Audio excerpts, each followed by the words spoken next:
Well, that wasn't the smoothest of entrances, but good evening and welcome to Facebook Live. This is Kathy Beatty with Divorce Support Anonymous, coming to you as every Friday night for the past almost 4 years now, where we discuss those items, those issues that are important to you as you go through the trauma of divorce. So, you may have noticed what the topic was tonight: grief revisited. And there's a reason why I chose this topic, and that is because I've been experiencing this last week, my own grief. I had a dog, a very precious dog to me, 15 years, and I had to put her down this week. So if you are a dog lover, you totally get it. If you're not a dog lover, I don't know how to explain it to you. But it is a grief. And although I talk about grief a lot in my groups and in my coaching and dealing with people, I was somewhat a little separated from it, quite honestly. It was in my mind, totally, and in my heart, yes. But now that this experience has happened to me, it has reminded me once again of the profoundness of grief and the necessity of grief that we have. So, this is not my first dog story when it comes to relating to divorce. If you do have my book here, I tell the story um, of having two dogs. One we had as a family 12 years, the other one we had 5 years. And as I was going through the divorce, I lost both of those dogs in cars. They were hit by cars. So it was devastating to me. And I describe it in here not to create more misery for my readers, but simply to state, along with divorce comes so many other tragedies and things to grieve that, oh, how I wish that all you had to handle was the divorce, or myself when I went through it. But the truth is, life keeps spinning and life keeps going, and other layers of pain and grief seem to happen to us as well. So I wanted to talk about grief tonight. I wanted to revisit that topic and hopefully um, coming to you in the middle of my grief that happened, 4 days ago now. Um, Somehow, some way, I can give you something that is going to help you and support you in your grief. And there are many lessons in grief, but one of them in this particular experience as well was the importance of being supported by people. I was amazed at the kindness that had been given to me through the outpouring of kindness from people in Facebook, because she had become quite the little character. She would chase the deer out back and the turkeys. And so she was loved by all of my friends on Facebook. So her loss was, they shared with me. They shared in that loss, and they helped me to carry the burden of grief. And it reminds me, once again, how important it is that we don't isolate or think we can handle it all on our own, but that we find those safe, good people in which we can open up to, and we can allow them to carry the grief with us. Of course, it's going to be different for them. It's not going to be as dark and heavy and painful, but it's also not going to be as dark and heavy and painful for you when you allow other people to help carry that. So Of course, you can ask questions tonight, and I do want to talk about some support groups coming up, and I'll keep that to the end. If I forget, contact me, and we'll certainly give you that information. But I want to talk about the feelings of grief first. I want to talk about them, and then I want to talk a little bit about what our body and mind is trying to do through it. So one of the feelings of grief that we have is just the heaviness. I mean, can't you just feel in your body the heaviness of the divorce and what has happened to you, and the grief in so many different areas, the loss of part of your family, the loss of the children's security, just that heaviness. And it's really your body taking on the grief, and it's feeling it physically. This is not just something emotional. This is visceral. This is our entire being that's feeling this. So the heaviness is our body feeling the weight of what we are dealing with. But then also we have this peculiar, amazing sensitivity to the world, especially to kindness. I talk about in my book, and I've mentioned it to my griefs as well, when I would go out and I would have someone like at church just touch my arm. It felt like a salve to a burn. It was just so helpful and so comforting. And that's what I believe our sensitivity all is during grief, is our body along with our soul wanting comfort, because we need that right now as we grieve. Now, there are also many things that happen when we are grieving, such as shock, numbness, denial, disbelief. And those are part of the grief, but they're also part of our body and our mind and our emotions trying to survive. Because sometimes the heaviness is so heavy that our body wants to protect us. So we go into some shock and some numbness and some denial of what's happening. And I know that you have experienced those moments as you go through this, and disbelief and denial. This can't be happening. And the shock and the numbness that we feel. But there are other ways in which we are dealing with this too. And they may be peculiar ways of dealing with this. Perhaps anger. Anger is wanting justice, the pain, the injustice of the pain can be that. Second guessing. It can be our mind trying to make sense of it, and trying to come up with these scenarios that make sense. And if I had only, or if just this, but all of those things that we might do.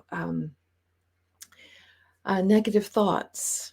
We are denying our limitations of our control of situations. So we have all this negative thoughts. Well, you're just not competent enough, or you're not strong enough, or smart enough, and all of those things that we are negatively speaking to ourselves in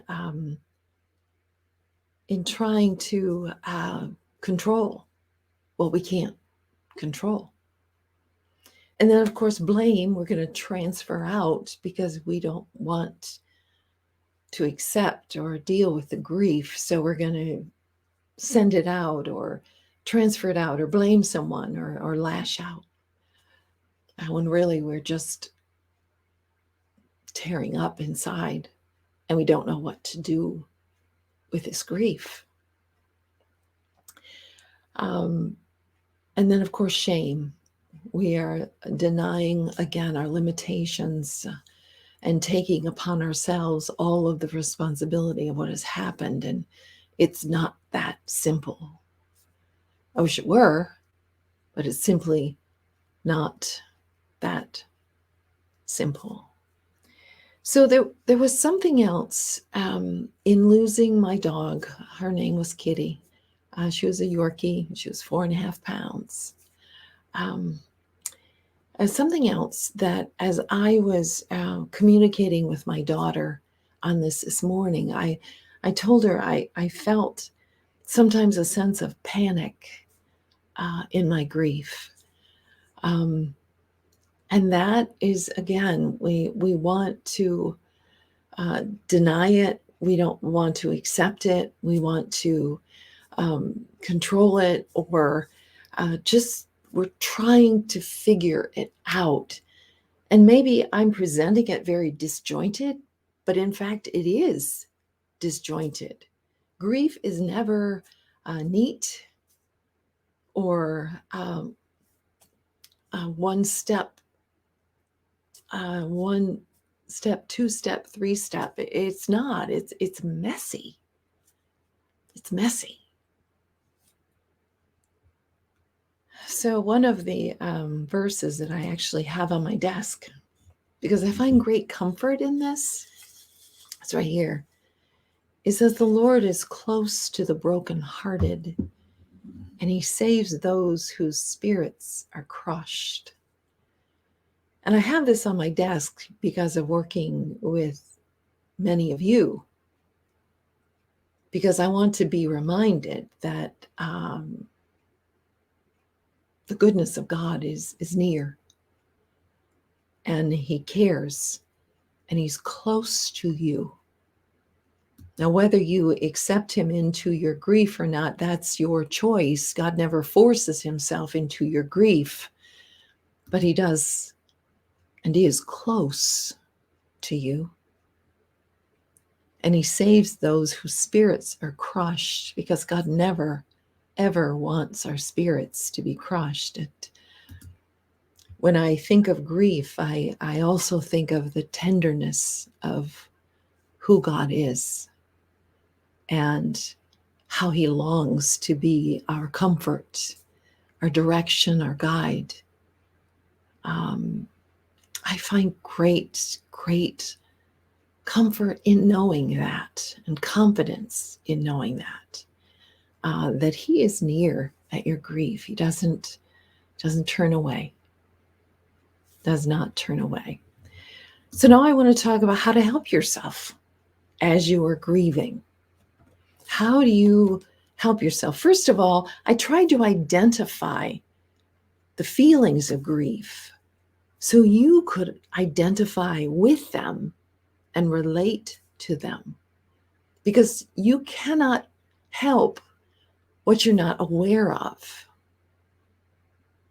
You cannot help or change what you are not aware of. So awareness is always the first step. So how do you help yourself? First of all, if you've been listening to me at all, you know I speak about being compassionate to yourself in realizing that you are dealing with a heaviness, a trauma, and your heart is hurting. And the last thing that you need right now is another enemy or another one to heap burning coals on your head or say unkind things. So first and foremost, be compassionate to yourself. Secondly, simplify your life right now.